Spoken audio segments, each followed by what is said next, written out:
दोस्तों, एक सवाल हमेशा उठता है कि पता नहीं क्यों, है ना। अब किसी भी विषय पर बात कीजिएगा तो आपके जहन में भी ये बात निकलेगी, पता नहीं क्यों। खाने को सादा दाल रोटी होती थी, लेकिन फिर भी किसी को खून की कमी नहीं होती थी, पता नहीं क्यों। स्कूल में अध्यापक खूब कान खींचते थे, डंडों से पिटाई होती थी, लेकिन कोई बच्चा स्कूल में डिप्रेशन के कारण आत्महत्या नहीं करता था, पता नहीं क्यों।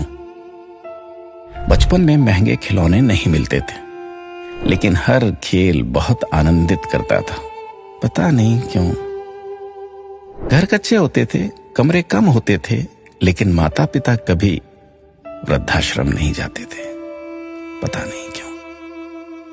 घर में गाय की, कुत्ते की, अतिथि की, मेहमानों की रोटियां बनती थी, फिर भी घर का बजट संतुलित रहता था। आज सिर्फ अपने परिवार की रोटी महंगी हो गई, पता नहीं क्यों।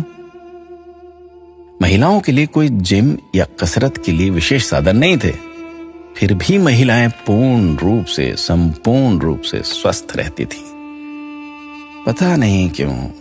भाई भाई में, भाई बहनों में अनेक बार खूब झगड़ा होता था, आपस में कुटाई तक हो जाती थी, परंतु आपस में मन मुटाव कभी नहीं होता था, पता नहीं क्यों।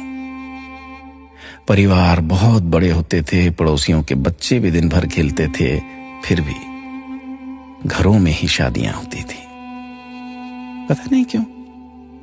माता पिता थोड़ी सी बात पर थप्पड़ मार देते थे, लेकिन उनका मान सम्मान कभी कम नहीं होता था, पता नहीं। ऐसे अनेक क्यों के सवाल दिल में उठ रहे हैं। आप सभी तक इस क्यों को पहुंचाने की कोशिश कीजिए। शायद फिर से पहले जैसा सौहार्दपूर्ण वातावरण, आपसी प्रेम, एकता का माहौल बने। एक एक 11 होते हैं। अपना ख्याल रखिएगा।